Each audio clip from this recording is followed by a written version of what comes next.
दोस्तों very good morning to all of you. मैं सौरभ गुप्ता आप सभी का स्वागत करता हूं टारगेट स्टडी IQ के आज के इस शानदार वीडियो में। दोस्तों आज का जो पहला प्रश्न बना है वो बना है male sports person of the year के ऊपर। हुआ क्या है कि वर्ष 2020 के लिए जो फिक्की नाम से एक ऑर्गेनाइजेशन है इसने male sports person of the year की अनाउंसमेंट करी है। तो आंसर इसका क्या हो जाएगा, पहले क्वेश्चन समझो कि फिक्की की तरफ से male sports person of the year award से किसे सम्मानित किया गया है। तो आंसर हो जाएगा एक वर्चुअल कॉन्फ्रेंस के माध्यम से Bajrang Punia. Option number A इसका राइट आंसर हो जाएगा। बजरंग पूनिया को male sports person of the year के अवार्ड के लिए सम्मानित किया गया है। तो ऑप्शन ए इसका राइट आंसर हो जाएगा। अब इसमें क्या है कि आपसे कई क्वेश्चन और बन सकते हैं, जैसे कि फीमेल वाला जो अवार्ड है वो किसे दिया गया है। तो पहले ये समझते हैं इसके इम्पॉर्टेंट फैक्ट्स क्या क्या हो सकते हैं। फिक्की का फुल फॉर्म आपसे पूछेगा तो आंसर हो जाएगा federation of Indian commerce and industry, ये इसका फुल फॉर्म हो जाएगा। फिर ये जो फीमेल कैटेगरी का ये जो पुरस्कार है वो किसे दिया गया है, वो दिया गया है इला वेनिल वलारविन, इनको दिया गया है जो कि एक निशानेबाज है, एक भारतीय निशानेबाज महिला जिनका नाम है इला वेनिल वलारविन, उनको प्रदान किया गया है। ये इसका राइट आंसर हो जाएगा। साथ ही साथ में फिक्की की तरफ से वर्ष 2020 के लिए बेस्ट नेशनल स्पोर्ट्स फेडरेशन किसे घोषित किया गया है। तो फिक्की की तरफ से पैरालंपिक कमेटी ऑफ इंडिया यानी कि PCI, Paralympic committee of India, ये जो पैरालंपिक कमेटी ऑफ इंडिया है इसको फिक्की की तरफ से वर्ष 2020 का बेस्ट नेशनल स्पोर्ट्स फेडरेशन जो है के लिए चुना गया है। तो यहाँ पर टोटल हम लोगों ने तीन चीज़ें पढ़ी। पहला कि मेल वाला अवार्ड दिया गया है बजरंग पूनिया को, फीमेल वाला दिया गया है निशानेबाज इला वेनिल को, और जो इंस्टीट्यूट का अवार्ड है वो दिया गया है PCI यानी कि पैरालंपिक कमेटी ऑफ इंडिया को। ठीक है, इतनी बातें अगर आपको समझ में आ गई हैं तो हम लोग आगे अपने पॉइंट्स की तरफ चलते हैं। उससे पहले आपको दिखाना चाहूँगा कि जो पैरालंपिक इंडिया है जिसको इंडिया का फिक्की की तरफ से best national sports federation award मिला है, उनकी तरफ से ये ट्वीट भी किया गया है जिसमें कि आप फोटो देख सकते हैं। लिखा है इंडियन स्पोर्ट्स अवार्ड 2020 फिक्की की तरफ से विनर घोषित किया गया है पैरालंपिक कमेटी इंडिया को। अब दोस्तों यहाँ पर चूंकि हम लोग फिक्की के बारे में क्वेश्चन कर रहे हैं तो बेसिक समय नहीं भूलना है, चीज़ों को संभाल कर चलेंगे। फिक्की के बारे में समझते हैं। इसकी स्थापना 1927 में करी गई थी। इसका मुख्यालय दिल्ली में स्थित है। इसकी अध्यक्ष का नाम है संगीता रेड्डी और इसके जो CEO हैं उनका उनका नाम है पवन कुमार अग्रवाल। अच्छे से देख लेना क्योंकि CHSL का जो एग्ज़ाम था उसमें CEO का नाम पूछा गया था। पवन कुमार अग्रवाल इसके CEO का नाम है। आगे चलते हैं अगले क्वेश्चन की तरफ। उससे पहले आपको बता दूं कि ये बिल्कुल सही समय है RRB NTPC के लिए मॉक टेस्ट अटेम्प्ट करने का। और अगर आपके पास में फ्री का मॉक टेस्ट नहीं है तो वीडियो के डिस्क्रिप्शन में मैंने प्रैक्टिस मॉक का फ्री वाला मॉक टेस्ट दिया है, वो सिर्फ मेरे स्टूडेंट के लिए ही अवेलेबल है। तो वीडियो के डिस्क्रिप्शन में मॉक टेस्ट का लिंक है जिस पर क्लिक करके आप उसको ले सकते हैं। साथ ही साथ में अगर आपने ध्यान से सुनना करंट अफेयर्स अभी भी आपको नहीं आता है तो बिल्कुल बेफिक्र हो जाओ। चैलेंज के साथ में मात्र 15 दिनों के अंदर में आप करंट अफेयर्स के मास्टर बन सकते हैं। जितने भी क्वेश्चन आएंगे आप उसको सॉल्व करके आओगे, चैलेंज के साथ कहता हूँ। जनवरी से लेकर जो नवंबर तक का हमारा करंट अफेयर्स है उस पर भयंकर डिस्काउंट लगा दिया है। मात्र 200 रुपये में जनवरी से लेकर नवंबर तक का पूरा PDF आप ले सकते हैं। वीडियो के डिस्क्रिप्शन में उसका भी लिंक दे रखा है, मेरा फ़ोन नंबर भी दे रखा है। मुझसे बात करना है तो आप मुझसे बात भी कर सकते हैं। क्वेश्चन बनेगा कि जो टाइम्स मैगजीन होती है आपको पता है हर साल अपने कवर पेज पे किसी ना किसी को जगह देती है और वो क्वेश्चन एग्जाम में पूछा जाता है। तो वर्ष 2020 के लिए जो टाइम मैगजीन का जो पर्सन ऑफ द ईयर है वो किसे चुना गया है। तो आंसर हो जाएगा ऑप्शन नंबर डी यानी कि बोथ A एंड B इसका राइट आंसर हो जाएगा। जो बोरिस जॉनसन और कमला हैरिस ये जो दो अभी व्यक्ति हैं जिसमें कि बोरिस जॉनसन अमेरिका के प्रेसिडेंट का चुनाव जीता है और यहाँ पर इनको वाइस प्रेसिडेंट चुना गया है। तो बोरिस जॉनसन और कमला हैरिस दोनों को टाइम्स की तरफ से पर्सन ऑफ द ईयर के अवार्ड के लिए चुना गया है। इसमें इन दोनों का फोटो देख सकते हैं, कभी इसमें डोनाल्ड ट्रंप का फोटो होता है, कभी नरेंद्र मोदी को स्थान दिया गया होता है। तो हर साल ये चेंज होती रहती है और एग्जाम में भी दबा दबा कर पूछी जाती है। तो जो बाइडेन और कमला हैरिस दोनों का फोटो देख सकते हैं person of the year time magazine पर, इसको कवर पेज में दिया गया है, जिसको हाल ही में टाइम मैगजीन ने चुना है। दोस्तों अगर आपको वीडियो अच्छा लगता है तो हमें प्यार दीजिए, वीडियो को लाइक और शेयर में बिल्कुल भी कमी नहीं होनी चाहिए, जितना ज़्यादा लाइक कर सकते हो करो।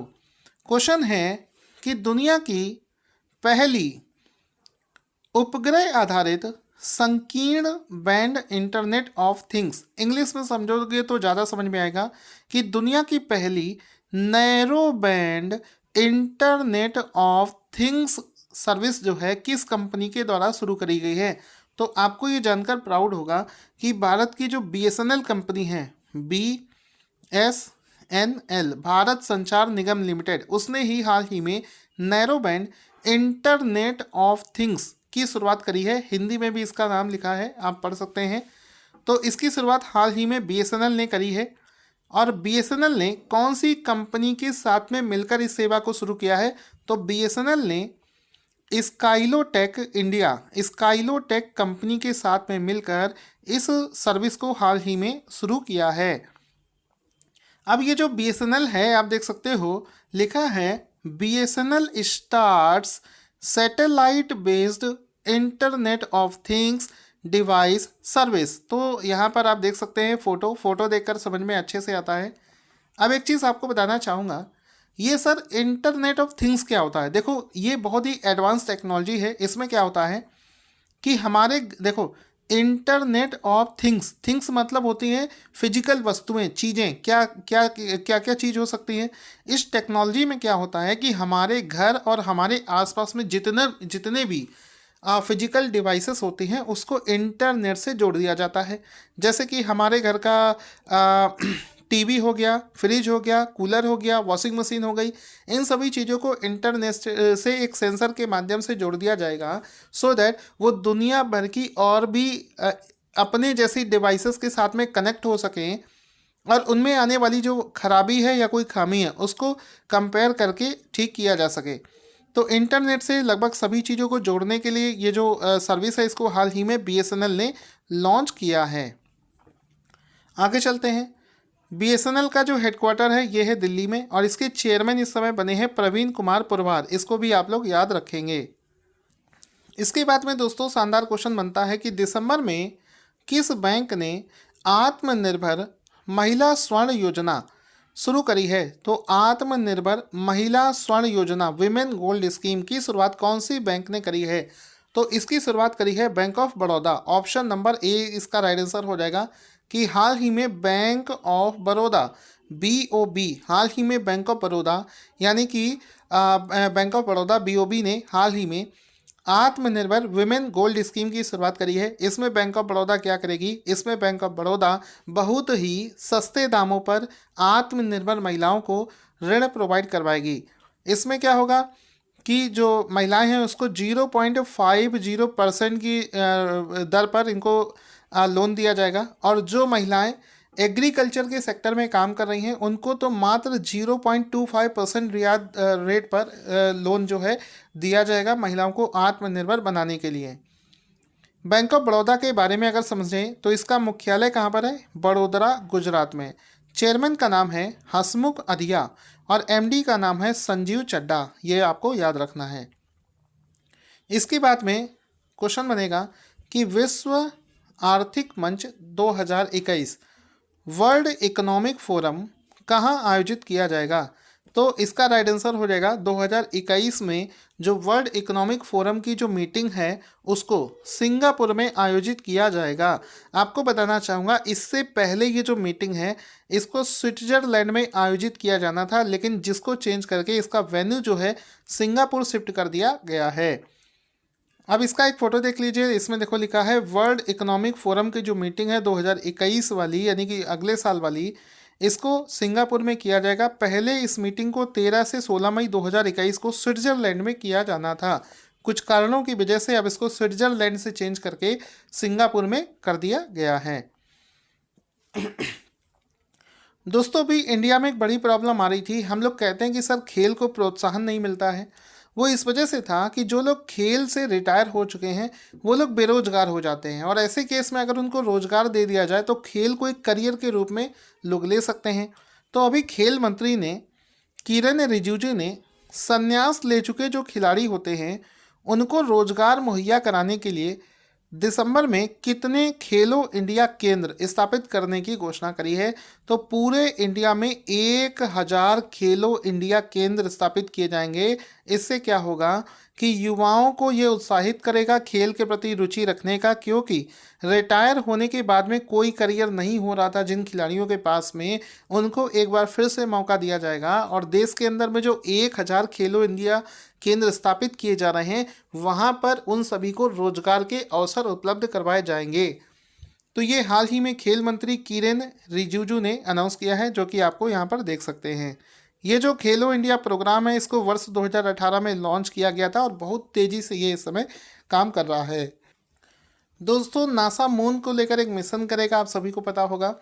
तो नासा ने किस वर्ष के अपने मून मिशन के लिए भारतीय अमेरिकी जिसका नाम है राजा जॉन वुरपुत्तूर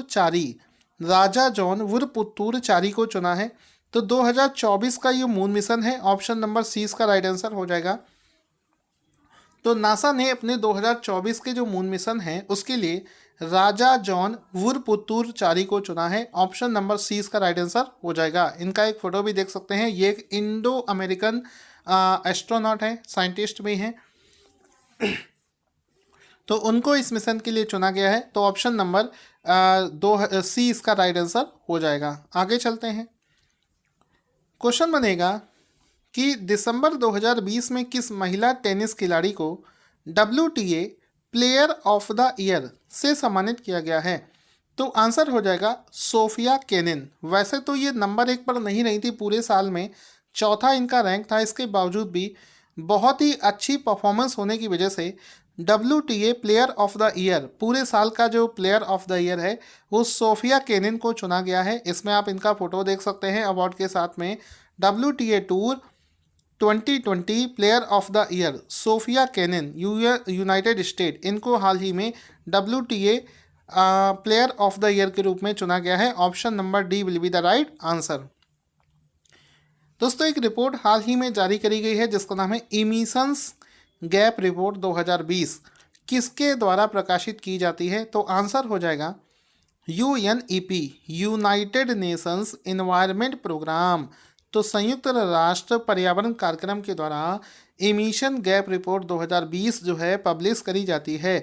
ऑप्शन नंबर ए इसका राइट आंसर हो जाएगा। UNEP के द्वारा ये जो प्रोग्राम है एमिशन गैप रिपोर्ट 2020, इसको जो है पब्लिश किया गया है, जिसमें ये लिखकर आया है कि 2030 तक जो अनुमानित ग्रीन हाउस गैस है उसके उत्सर्जन में 25% तक की कमी आ सकती है। ये आपको इसमें सीखने को मिलता है। तो दोस्तों आज हमने जितने भी क्वेश्चंस किए उसका जल्दी से रिवीजन कर लेते हैं। आत्मनिर्भर विमेन गोल्ड स्कीम को बैंक ऑफ बड़ौदा ने लॉन्च किया था। फिर उसके बाद में है कि वर्ल्ड इकोनॉमिक फोरम कहाँ पर आयोजित किया जाएगा? तो इसको सिंगापुर में आयोजित किया जाएगा। किरेन रिजिजू ने संन्यास ले चुके खिलाड़ियों को रोजगार देने के लिए कितने खेलो इंडिया केंद्रों की स्थापना करी है? तो 1000 खेलो इंडिया केंद्रों की स्थापना करी गई है। मून मिशन के लिए किस भारतीय को किस मिशन के लिए चुना गया है? तो 2024 में अमेरिका एक मून मिशन कर रहा है, उसके लिए एक भारतीय अमेरिकी को चुना गया है। WTA player of the year किसे चुना गया है? तो सोफिया केनिन को चुना गया है। एमिशन गैप रिपोर्ट हाल ही में UNEP के द्वारा पब्लिश करी गई है। फिर FICCI male sports person of the year किसे सम्मानित किया गया है? तो ये बजरंग पूनिया को प्रदान किया जाएगा। इसके बाद में बनेगा कि time person of the year किसे चुना गया है? तो ये बोरिस जॉनसन और कमला हैरिस दोनों को चुना गया है। दोस्तों एक यहाँ पर छोटा सा करेक्शन करेंगे, बहुत छोटा सा ये करेक्शन है। यहाँ पर जो बाइडेन और कमला हैरिस, यहाँ पर जो मैं बोरिस जॉनसन लिख गया हूँ यहाँ पर एक्चुअली होगा जो बाइडेन। मेरे माइंड में कुछ और चल रहा है और लिखा कुछ और है। तो ये जो बाइडेन होगा, जो बाइडेन और कमला हैरिस दोनों को चुना गया है। तो यहाँ पर आप देख सकते हैं जो बाइडेन और कमला हैरिस इसका राइट आंसर हो जाएगा। उसके बाद में था कि हाल ही में इंटरनेट ऑफ थिंग्स की सेवा किसने शुरू करी है, तो बीएसएनएल ने इसकी शुरुआत करी है। इसके बाद में ये सारे क्वेश्चन हो जाते हैं। दोस्तों आज का क्वेश्चन जिसका आंसर आपको देना है कि भारत सरकार द्वारा सार्वजनिक स्थानों पर वाईफाई उपलब्धता कराने के लिए कौन सी योजना को शुरू किया गया है। साथ ही साथ में करंट अफेयर्स का पीडीएफ लेना ना भूलें। Thank you for watching this awesome video.